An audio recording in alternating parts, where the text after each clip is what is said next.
대부분의 사람들은 강한 것을 좋아합니다. 큰 것을 좋아합니다. 그 왜 그럴까요? 강하고 큰 것에는 뭔가 강력한 능력이 있기 때문에 그렇다는 것입니다. 그래서 사람들은 자신의 약한 것들을 감추려고 하고 약한 것을 부끄러워합니다. 그런데 오늘 우리가 만나는 사도 바울은 역설적인 이야기를 합니다. 약한 데서 내가 강하여지고 온전해지고 나는 도리어 나의 약한 것을 자랑한다라는 그런 말씀을 우리에게 주고 있습니다. 사도 바울이 이 말씀을 하게 되진 배경이 무엇입니까? 그것은 바울에게 있는 육체의 가시, 성경은 또 사탄의 사자라고 이야기를 하고 있어요. 구체적으로 이 육체의 가시가 무엇인지는 잘 알 수는 없습니다. 그러나 이것은 사도 바울이 사역을 하는 데 있어서 치명적인 고통을 주는 문제였던 것은 분명합니다. 그래서 바울은 자신의 이 육체의 가시 때문에 예수님께 기도를 했습니다. 3번 죽게 기도를 했다 했습니다. 바울의 이 기도는 우리 예수님께서 겟세마네 동산에서 기도하신 것과 아주 유사합니다. 주님께서도 십자가를 짊어지시기 위해서 십자가 앞에서 십자가를 짊어져야 되는 이 큰 사건 앞에서 주님은 3번 기도했습니다. 주님의 첫 번째 기도가 무엇입니까? 하실 수 있거든 이 잔을 피하게 해달라는 기도였습니다. 여기서 우리는 인간 예수 그리스도를 만나게 되는 거예요. 우리 주 예수 그리스도 그 십자가 앞에서 두려움과 그 무거운 인생의 짐을 직접적으로 체감했기 때문에 이 잔을 할 수 있다면 피해가게 해달라고 그분은 기도하고 3번이나 기도를 했습니다. 간절히 기도했습니다. 그러나 우리 성부께서는 성자가 이 잔을 짊어지게 했습니다. 다시 말하면 거절하신 것이에요. 사도 바울도 3번 기도했습니다. 3번 기도한 결과 주님께서 내 은혜가 지금 네게 족하니 바울의 이 기도를 거절한 거예요. 주님도 이 잔이 지나가도록 요청했지만 거절을 당하고 바울도 주님의 그 십자가의 잔처럼 자신을 그렇게 고통스럽게 하는 이 육체의 가시 사탄의 사자를 제거해 달라고 기도했더니 주님은 거절해서 내 은혜가 네게 족하다 그러면서 하시는 말씀이 이는 내 능력이 약한 데서 온전해진다 하셨습니다. 주님의 이 은혜가 바울 네가 강할 때 온전해지는 것이 아니라 약할 때에 온전해진다는 것입니다. 바울은 그 14년 전에 약한 데서 온전해진 것, 곧 강해진 것이 그때만 임한 것이 아니라 지금 이 시간도 바울이 강하고 바울이 능력이 있을 때는 언제인가? 자신 오늘 말한 것처럼 내가 능력과 궁핍과 박해와 공고를 기뻐하노니 이런 인생의 깊은 수렁에 빠지고 모든 힘을 잃어버리실 때 주님은 여전히 14년 전이나 지금도 똑같이 강력한 능력과 힘을 공급한다는 것입니다. 사랑하는 여러분, 주님이 기도할 때 천사를 보내어서 힘을 주신 주님은 동일하게 우리가 공고와 능력과 심령과 인생의 수고로운 짐의 무게에 우리가 주저앉아 있을 때 천사를 보내어서 우리에게 힘을 주시는 주님의 힘을 확신하시기를 바랍니다. 주님께서는 이 방식을 고수하는 거예요. 무슨 말입니까? 우리가 지쳐서 아무것도 할 수 없을 때 주님께서 지쳐서 십자가를 질 수 없을 것 같은 그 고난의 역경 가운데 천사를 보내어서 힘을 줬듯이 사도 바울을 그렇게 도우셨듯이 동일하게 지금도 변치 않는 방식으로 우리가 엎어져 있을 때 낙심하여 쓰러져 있을 때 우리를 도우시는 하나님, 그분은 여전히 동일한 법칙인 거예요. 강할 때 우리를 돕는 분이 아니라 우리가 가장 약할 때 주님은 우리를 버리지 않고 도우시는 하나님이심을 믿으시기를 바랍니다. 오늘 우리가 첫 번째 주제로 생각할 것은 내 은혜가 내게 족하다는 이 말씀의 의미가 대체 뭐냐는 거예요. 우리는 이 말씀을 참 많이 들었습니다. 그런데 내 은혜가 내게 족하다는 이 메시지를 잘 알지 못하고 살아갑니다. 저도 이번 주간 이 설교를 준비하면서 고민을 많이 했습니다. 대체 이 말씀이 무엇을 의미하는가? 그리고 무엇보다도 내 은혜가 내게 족하다는 이 말씀이 내 것이 되어지는 데 있어서 굉장히 고민이 되어졌습니다. 정말 내가 약한 그때가 나는 강한 때이고, 그리고 내가 지금 살아가는 이 삶의 모든 환경 속에 주님께서 베푸신 그 은혜가 진실로 족한 것인가? 여기에 대한 질문 때문에 많은 고민이 되어졌습니다. 자, 우리가 생각할 것은 내 은혜가 내게 족하다는 이 말씀의 첫 번째 의미는 지금의 상태가 우리 인생의 최고요, 최적의 상황이라는 것입니다. 다시 말하면 지금 내가 내 삶이 어떠하든지 기쁨의 상태에 있든지 아니면은 힘겨운 어려운 상태에 있든지 여러분 그런 모든 상황과 관계없이 지금의 인생의 상태가 최고요, 최적의 상태라는 것이 바로 내 은혜가 내게 족하다는 것입니다. 은혜라는 말은 헬라어로 카리스라는 단어를 씁니다. 이 카리스라는 단어는 하나님의 특별한 역사, 가장 선한 역사, 가장 좋은 것을 카리스랍니다. 사랑하신 여러분, 주님은 지금도 저와 여러분에게 가장 특별한 선물을 저와 여러분에게 공급하시는 분이심을 믿으시기 바랍니다. 가장 선한 것으로, 가장 좋은 것으로 저와 여러분에게 채우시는 분이심을 믿으시기를 바랍니다. 사람의 생각과 머리로서는 도무지 이것이 은혜다, 우리는 받아들일 수 없는 때가 있다는 것입니다. 바울이 그랬다는 것입니다. 주님, 내가 이렇게 핍박과 고난과 역경과 아픔과 고통 속에 있는데 어찌하여 이것이 은혜입니까? 라는 그런 질문이 우리의 인생 속에서 많이 들어진다는 것이죠. 그러나 여러분, 그런 순간도 하나님의 은혜가 최적의 상태로 우리에게 충만하게 임하고 있다는 것을 잊지 마시기를 바랍니다. 나는 이제 인생이 끝인 것 같아, 더 이상 나는 일어날 수가 없어. 여러분, 그 순간도 주님의 은혜는 부족함이 없습니다. 주님의 은혜는 여전히 충분하다는 거예요. 족하다는 것은 충분하다는 것입니다. 은혜를 만약에 수로 계산할 수 있다면 그 은혜가 최적의 숫자라는 것입니다. 내가 살아가는데, 내가 주님의 나라, 저 천상의 하나님 나라까지 가는데 최적의 수량으로 우리에게 은혜가 부어져 있다는 것입니다. 하나님은 바울에게 최적의 은혜를 주신 것입니다. 바울이 생각하는 은혜가 있었을 것입니다. 모르죠. 바울도 그렇게 생각했을 것입니다. 하나님, 내가 로마로 가는데 죄수로 가지 아니하고 당당하게 이풍당당하게 복음의 사도답게 하나님의 사자답게 그렇게 이풍당당하게 로마로 갔으면 좋겠습니다. 그런 마음이 바울에게도 있었을 것입니다.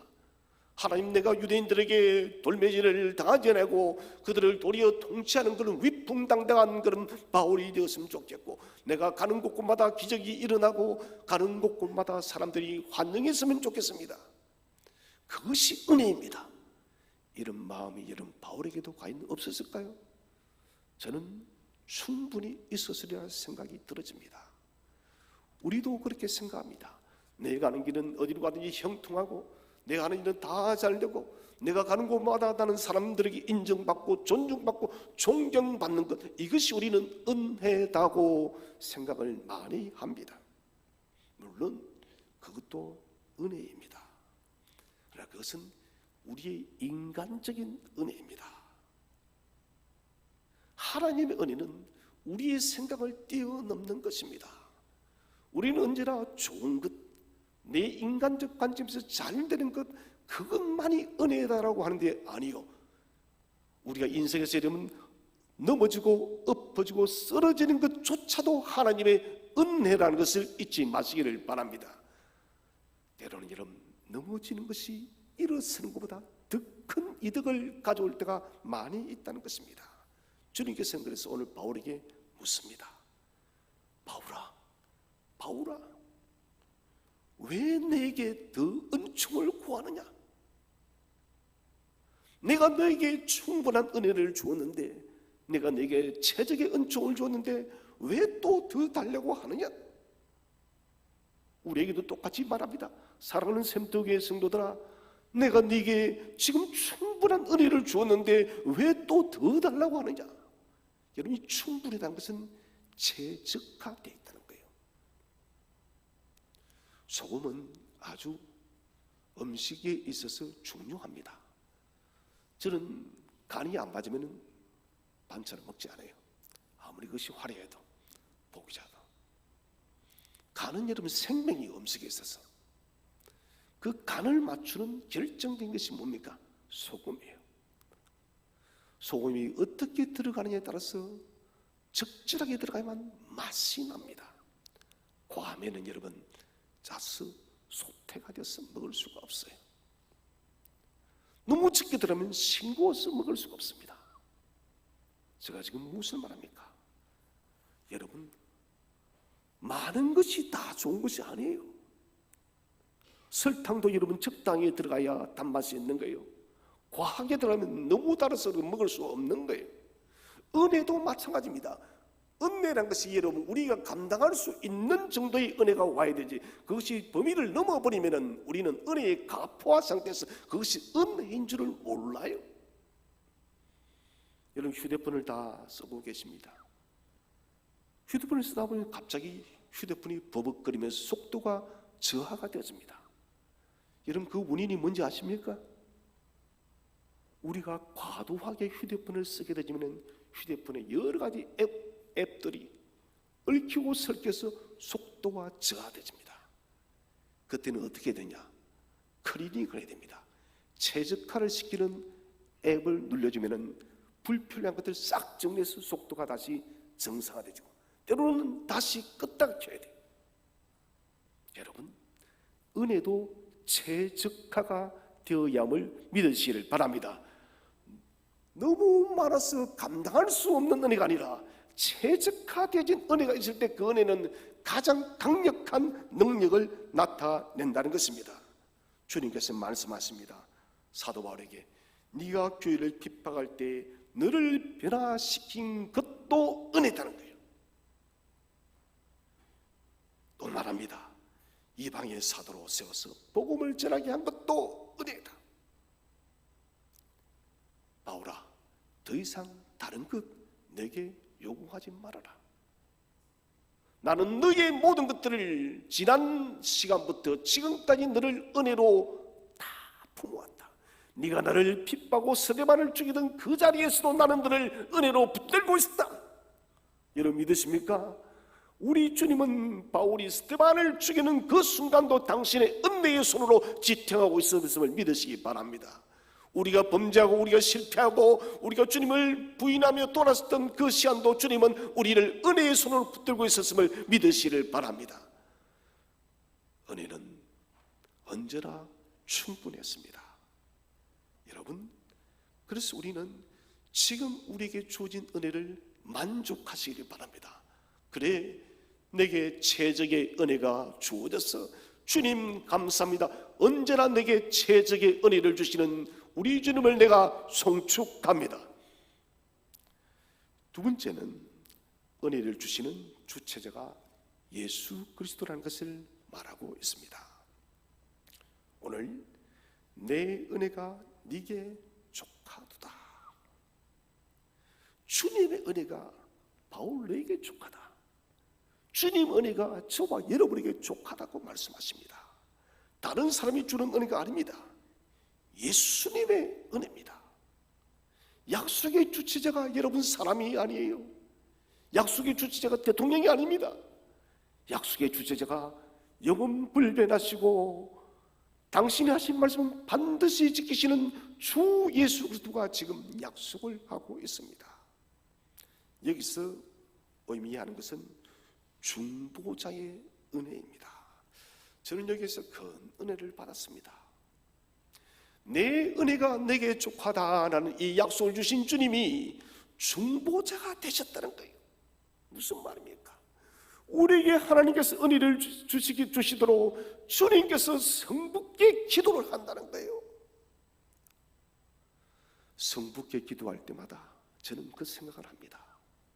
그냥 기도하지 않습니다. 성자는 당신의 머리에 그 가시면관에 썼던 그 흔적을 보입니다. 성부여 보소서, 나의 머리에 새겨진 가시면관의 흔적을 보세요. 그리고 두 손을 보입니다.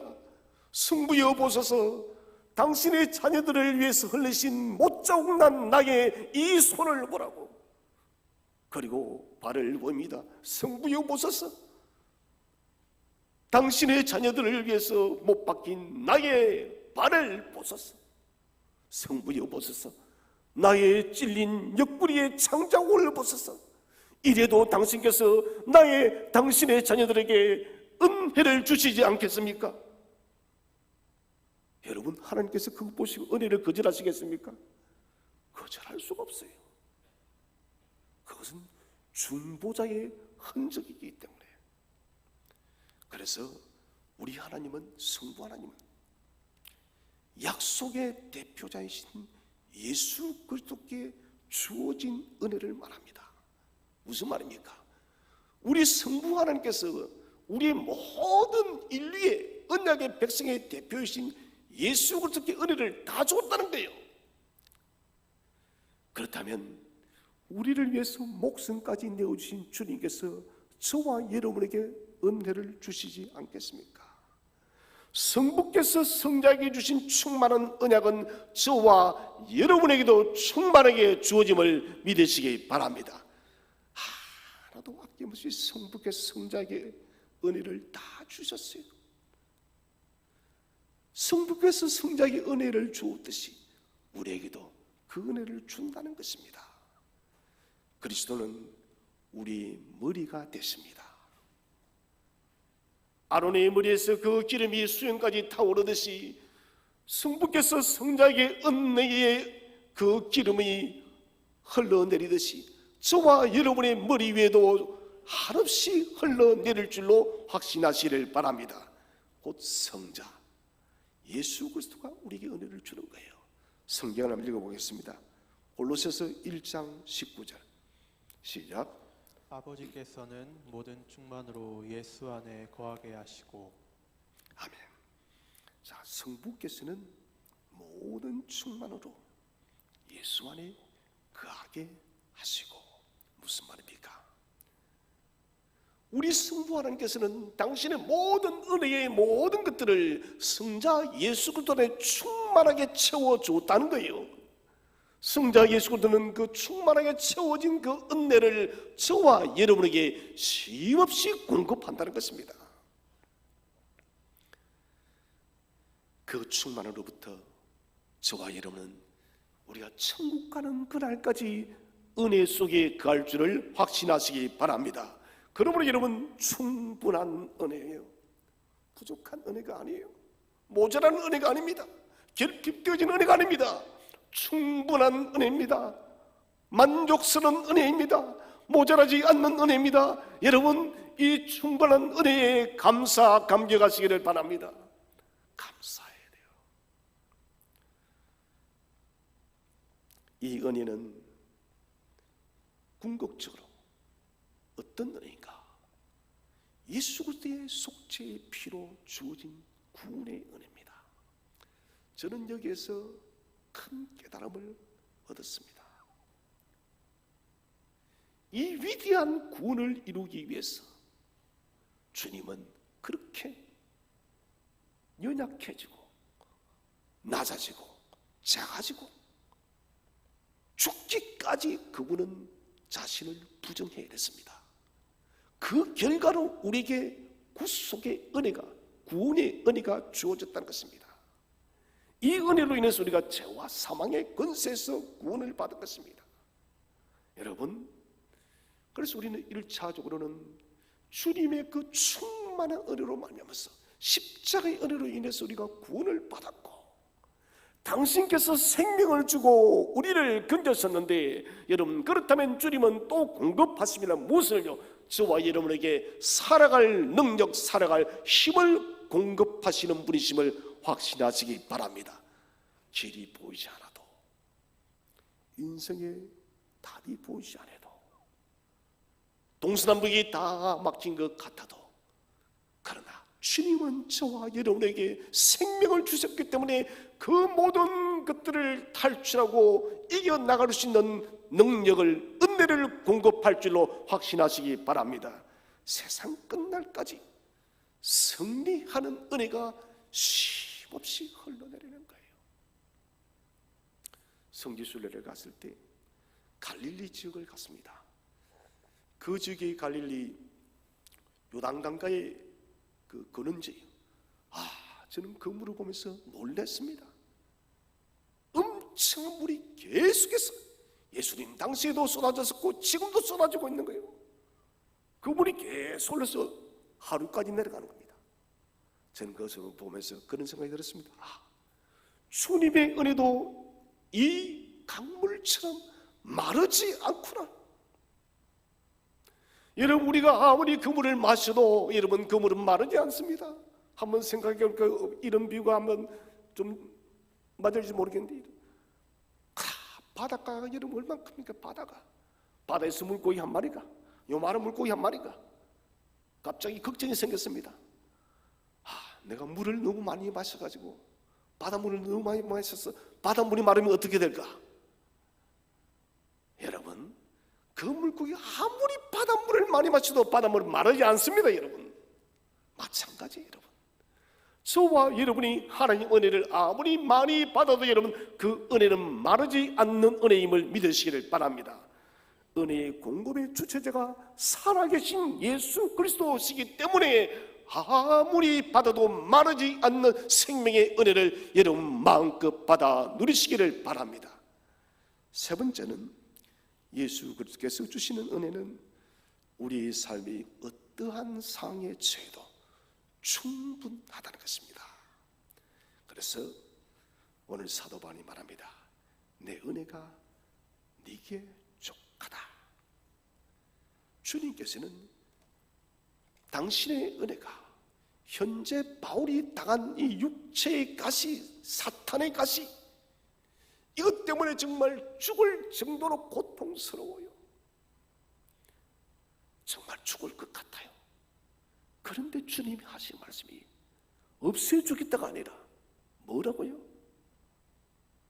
네 은혜가 네게 족하다는 거예요. 주님, 나는 이 병 때문에, 이 가시 때문에 죽을 지경이에요. 보험을 치렀는데 주님, 내가 얼마나 힘든지 아십니까? 그런데 이게 무슨 말입니까? 고쳐주지는 못할지언정. 이런 말이 우리에게 나올 법합니다. 그런데 주님께서는 다 됐다는 거예요. 바울아, 네가 여러 번 매를 맞을 때도 그때에도 은혜가 충분하였고, 네가 돌에 맞고 배가 파선할 때도 내 은혜가 네게 족하였고, 여러 번 강도의 위험을 당했을 때도 그때도 은혜가 네게 족하였다. 여러분, 무슨 말입니까? 저와 여러분이 인생의 삶을 걸어올 때 힘겹고 어렵고 즐겁고 또 어떠한 상황에 처했을 때도 그 모든 인생의 시간마다 하나님의 은혜가 족하였음을 믿으시기를 바랍니다. 여러분, 정말 그래요. 저도 인생의 위기 때를 한번 생각해 봤습니다. 저는 위기가 찾아왔을 때는 그것이 언제나 부정적으로 봤는데, 그런데 아니더라고요. 그 위기 때에 주님의 손이 나를 터치해 주지 않았다면 나는 어떻게 살았을까? 인생의 깊은 세월 속으로 들어가는 그 시간, 그때마다 주님의 손이 나를 만져주어서 내가 살아난 거예요, 여러분. 그래서 우리의 인생의 환경이 인생의 상태가 어떠하든지 주님의 은혜는 최적의 상태로 항상 족한 것입니다. 지금 바울에게 있는 육체의 가시, 이것은 분명 과거의 고난과 형태가 다릅니다. 저는 서신서를 보면서 바울이 자신의 문제 때문에 이렇게 3번 기도하는 것은 저는 본 적이 없습니다. 바울과 예수님의 공통점은 자신을 위한 기도를 거의 하지 않습니다. 나를 좀 잘되게 해주세요, 번영하게 해주세요, 건강하게 해주세요, 형통해 해주세요. 예수님도 바울도 그런 기도가 없어요. 그런데 자신을 위한 기도는 두 분 다 공통 딱 한 번씩이에요. 주님도 십자가 앞에서 겟세마네의 기도, 이 잔을 피할 수 있다면 피가게 해주세요. 딱 한 번 있어요. 사도 바울도 이 육체의 가시가 얼마나 괴로웠으면 딱 한 번 나옵니다. 그렇게 중보기도의 대부인 바울이 자신을 위한 기도 딱 한 번 나오는 거 너무 고통스럽기 때문에요. 너무 힘겹기 때문에. 그런데 주님께서는 하시는 말씀이 바울아, 아니다는 거예요.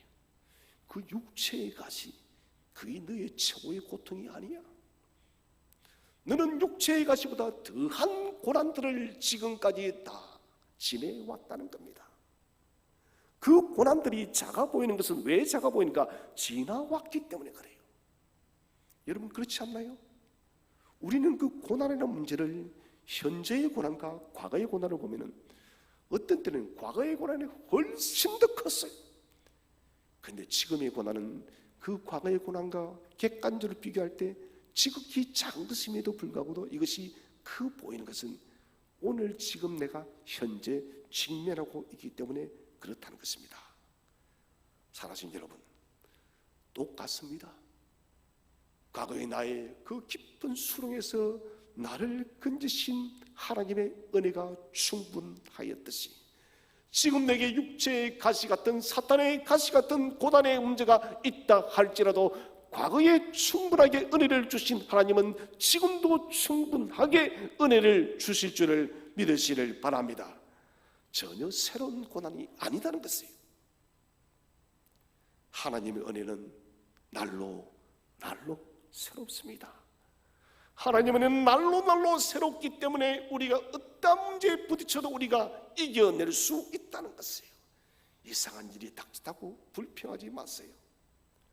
나는 이 육체의 가시를 도무지 이해할 수가 없어. 불평하지 마세요. 여러분 두려워하지 마세요.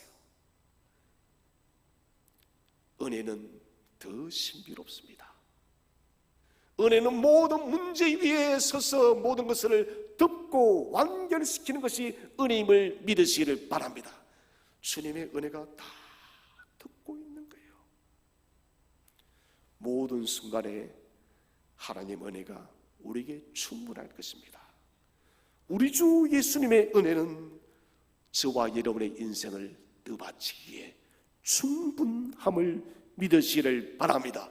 내 인생의 무게가 아무리 무거워도 아무리 이러면 큰 문제 속에 있다 할지라도 우리를 떠받치기에 충분하다는 거예요. 이 세상을 이기도록 하는데 충분하다는 거예요. 천국까지 인도하기에 충분함을 확신하시기 바랍니다.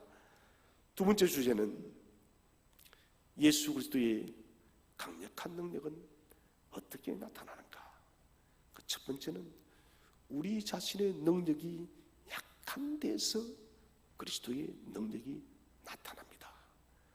오늘 사도 바울이 말합니다. 이는 내 능력이 약한 데서 온전하여 짐이라.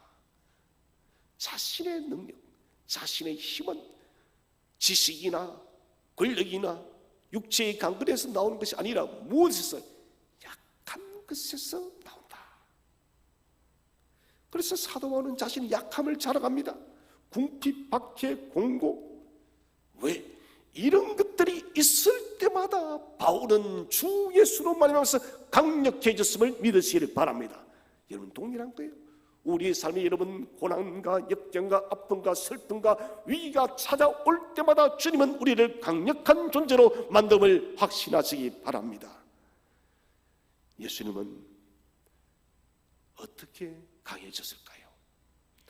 우리는 예수님의 강함을 그분은 하나님의 아들이니까 강할 거야. 아니요, 여러분. 예수님이 가장 강해졌던 때는 언젠가 십자가 때요. 다시 말하자면 연약하다 못해서 가장 연약한 그 상태가 되어서 아무런 힘도 없이 저주의 십자가에 매어 달릴 때 그분은 진실로 강해졌던 거예요. 병자를 고치고 죽은 자를 살리고 바다 일을 끊을 때 500여를 베풀 때가 그분이 강했던 때가 아니라 저주의 십자가를 짊어지고 사람들의 조롱과 멸시와 천대와 채찍질을 당할 그때 그분이 진실로 강했다는 거예요. 히브리서 2장 10절을 한번 읽어보겠습니다. 시작. 또한 그로 말미암은 이가 많은 아들들을 이끌어 영광에 들어가게 하시는 일에 그들의 구원의 창시자를 고난을 통하여 온전하게 하심이 합당하도다. 아멘. 여기 보시면 구원의 창시자를 뭐를 통하여? 고난을 통하여. 예수 그리스도께서 우리의 구원자가 되신 것은, 이 말은 예수 그리스도가 저와 여러분의 구원의 능력이 되시고 예수 그리스도가 저와 여러분의 힘과 능력이 되신 것은 고난을 통하여 이루어졌음을 믿으시기를 바랍니다. 가장 약해진 거예요. 예수님께서 인생을 약함을 취하지 않았다면, 낮아지고 고난받지 않았다면, 낮아지고 죽지 않았다면 중보자가 될 수가 없어요. 예수님은 자신의 신성의 모든 능력들을 다 버렸었습니다. 그리고 비참한 죄인으로 몰려서 십자가에 못 박혀 죽으신 거예요. 철저한 인간, 약함을 입으심으로 말미암아서 그분은 십자가를 짊어진 거예요. 베들레헴의 아기로 강보에 쌓여 있으면 주님은 우리를 구원할 수 있는 능력이 없습니다. 강보에 쌓여 있는 아기로 있을 때는 결단코 그분은 능력이 없는 거예요. 무슨 능력이요? 우리를 구원할 능력이 없는 거예요. 십자가를 짊어졌어야만 진실로 주님이 능력이 있음을 믿으시기를 바랍니다. 십자가의 능력, 죄와 사망의 권세를 이길 수 있는 능력은 유일한 한 가지 뭐냐? 우리 주님께서 약해지셔서 죽으시는 거예요. 주님이 약해져서 죽으실 때 하나님의 능력이 임할 줄을 믿으시기를 바랍니다. 십자가를 지실 때, 음부의 권세가 내려갈 때 성부께서 그분을 강하게 하는 거예요. 성자의 모든 권세와 능력을 내려놓고 지극히 낮아지고 약해질 때 성부께서 강하게 하였듯이 동일하게 저와 여러분도 한없이 주 앞에서 약해질 때 주님이 저와 여러분을 강하게 하실 것입니다.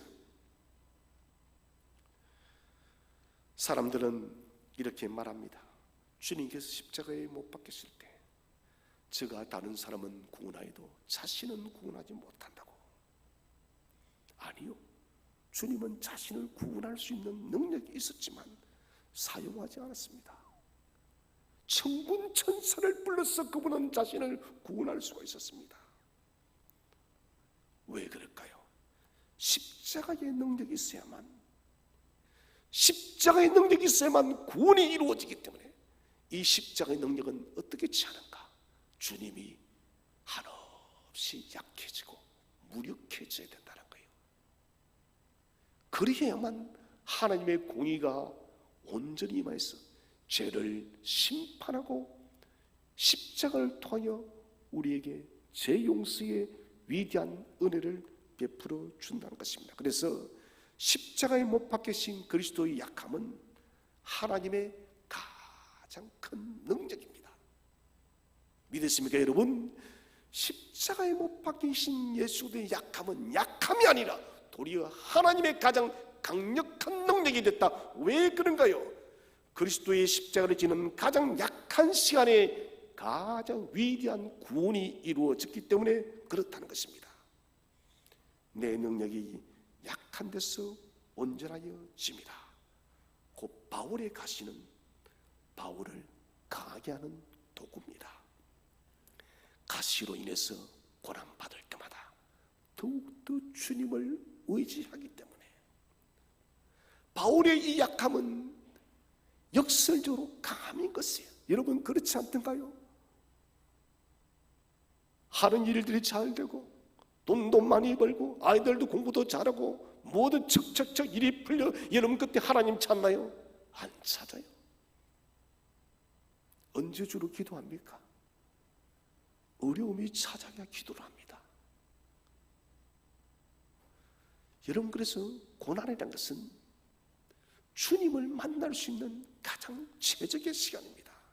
내가 살아있으면, 내가 강하면, 내가 능력이 있으면 주님을 찾지를 않아요. 살아서 여러분 우리 자신을 깨끗하게 비우시기를 바랍니다. 내가 가진 지식, 내가 가진 능력, 내가 가진 권세 모두 다 비우시고 빈 그릇으로 주님 앞에 나아가시기를 바랍니다. 내 삶의 그릇에 나의 생각, 나의 지식, 나의 판단이 있으면 주님은 역사하지 않아요. 왜 그럴까요? 내가 했다고 말하기 때문에. 내가 사라지는 것은 나의 힘이 가장 약해질 때요.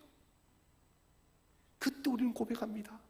그 약하면서 일어났을 때 이것은 전적인 하나님의 은혜구나. 나는 아무것도 할 수 없었는데 하나님께서 은혜로 나를 일으켜 주었노라.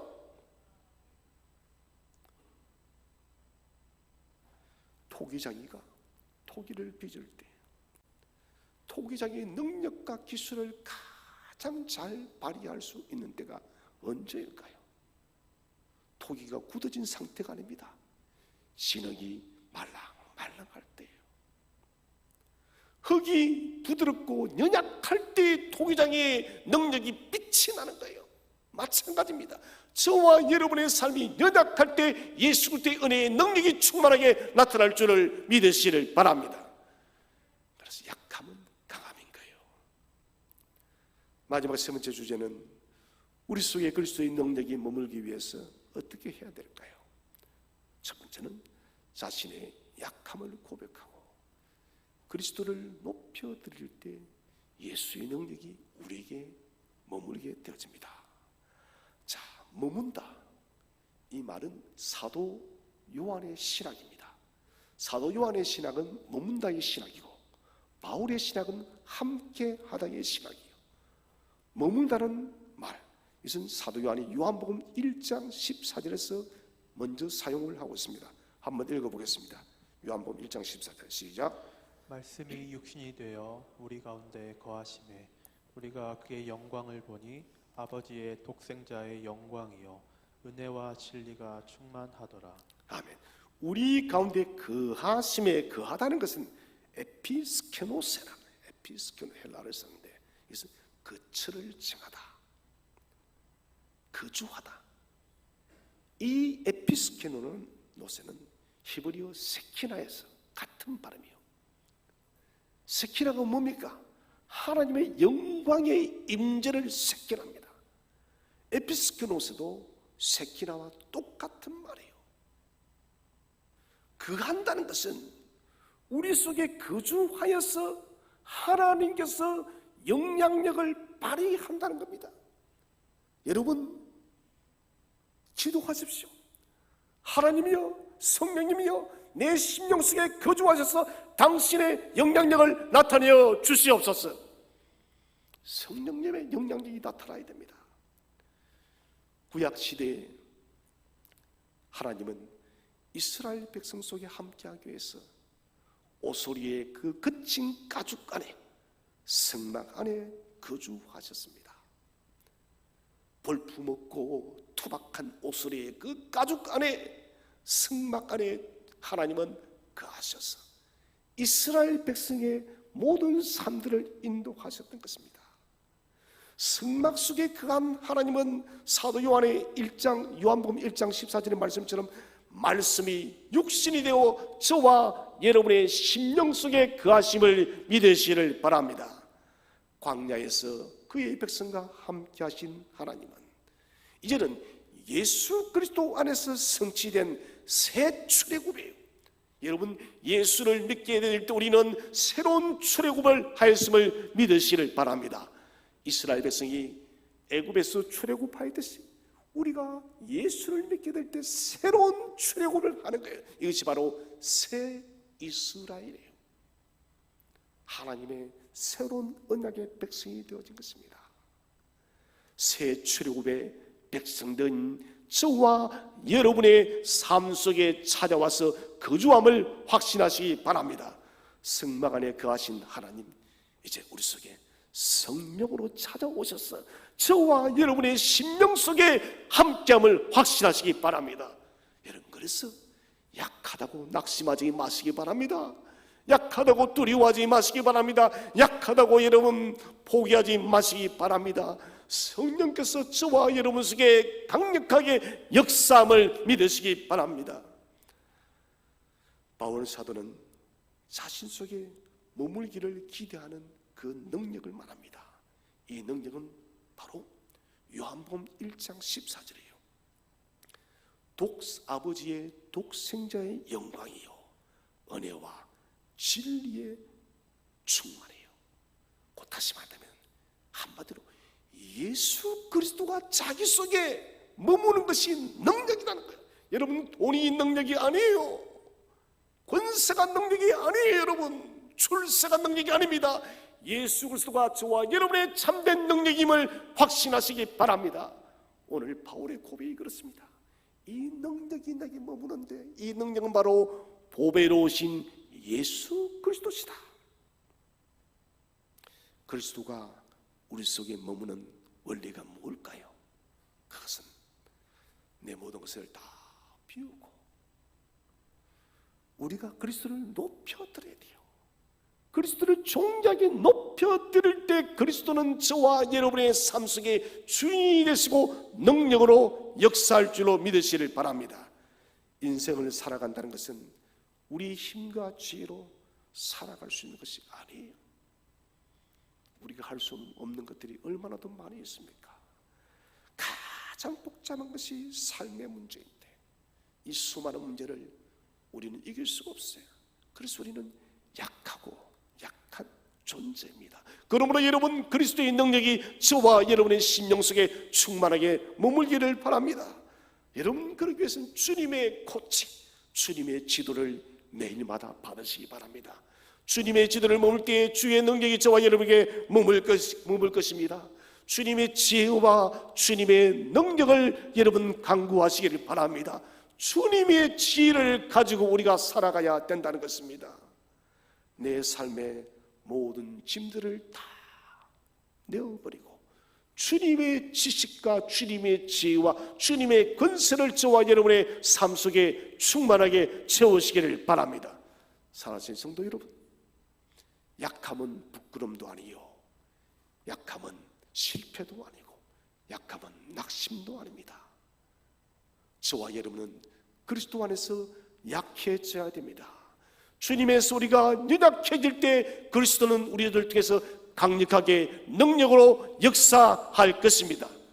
우리 속에 채워지고 있는 우리의 힘과 우리의 능력, 우리의 지식을 다 내어버리고 주님께서 우리에게 공급하시는 예수 그리스도의 능력을 가득 채워서 이 세상의 모든 삶의 문제를 다 이겨내고 천국 가는 그날까지 승리하는 저와 여러분 되시기를 주의 이름으로 축원드립니다.